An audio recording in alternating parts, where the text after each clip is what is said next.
ഇത് ഞങ്ങളുടെ പോണ്ടിച്ചേരിയിൽ വന്നിട്ടുള്ള കൃഷിയുടെ ആദ്യത്തെ വിളവെടുപ്പാണ്. കൃഷി എന്ന് വെച്ച് കഴിഞ്ഞാൽ ഇത് മൈക്രോ ഗ്രീൻ ആണേ.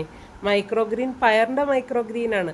ഞങ്ങൾ ആദ്യമായിട്ട് വളർത്തുകയാണ്. എന്നോട് ഇന്ന് ഇത് എടുക്കണ്ടെന്ന് പറഞ്ഞതാ. 7 ദിവസം വെക്കാൻ പറഞ്ഞതാ. 7 ദിവസമൊന്നും ആയിട്ടില്ല കേട്ടോ. എനിക്ക് ഇത് കണ്ടപ്പോഴത്തേനെ ഇന്ന് എടുക്കാൻ തോന്നി. ഈ ചെയ്യരുതെന്ന് പറയുമ്പോൾ അത് ചെയ്യാനൊരു ടെൻഡൻസി, അതുമാത്രമല്ല ഇത് കാണുമ്പോഴത്തേനെ എടുത്ത് കഴിക്കാനുള്ള ഒരു ടെൻഡൻസി, എന്താ ടേസ്റ്റ് എന്ന് അറിയാനുള്ള ഒരു ടെൻഡൻസി. അതുകൊണ്ട് ഞാനിത് എടുത്ത് ഇതിൻ്റെ പകുതി മാത്രമേ ഞാൻ എടുത്തിട്ടുള്ളൂ. കുറച്ച് ഡെൻസായിട്ടായിരുന്നു ഞങ്ങൾക്കിത് ഉണ്ടായിരുന്നത്. കാരണം അധികം പയറിട്ടത് കൊണ്ടായിരിക്കാം.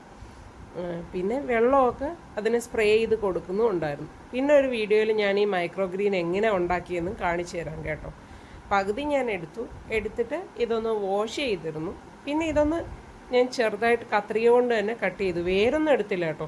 പിന്നെ തേങ്ങയും തോരന് ചതയ്ക്കും പോലെ ഇതെല്ലാം കൂടി ഇട്ടു. പിന്നെ കുറച്ച് ഉള്ളിയും ഒരു പച്ചമുളകും ഞാൻ എടുത്ത്. ഇവിടുത്തെ പച്ചമുളക് ഇച്ചിരി എരി കൂടുതലാണ് കേട്ടോ. ഞങ്ങൾക്ക് എരി കുറച്ച് കുറവും മതി, അതുകൊണ്ട് ഞാൻ ഈ ഒരെണ്ണം ഇട്ടത്.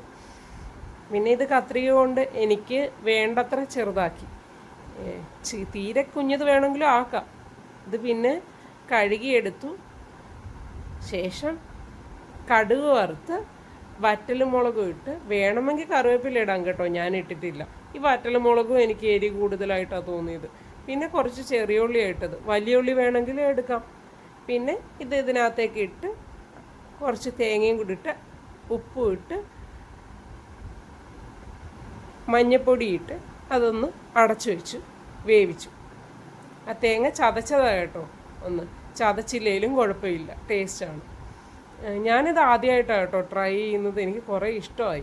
പിന്നെ ഒരു മുട്ട കൂടി ഏറ്റവും ലാസ്റ്റിൽ ഞാൻ പൊട്ടിച്ചൊഴിച്ചിട്ട് സ്ക്രാമ്പിൾ ചെയ്തു. ഇത് ഞങ്ങൾ 2 പേർക്ക് വേണ്ടി മാത്രമുള്ള ഒരു ക്വാണ്ടിറ്റിയാണ് ഞാൻ ഉണ്ടാക്കിയേക്കുന്നത്. കുറേ വേണ്ടവർക്ക് ഇത് കുറച്ചുകൂടെ എടുക്കാം. കാരണം ഇത് ഒരു നേരത്തേക്ക് കഴിക്കാനേ കാണുകയുള്ളൂ.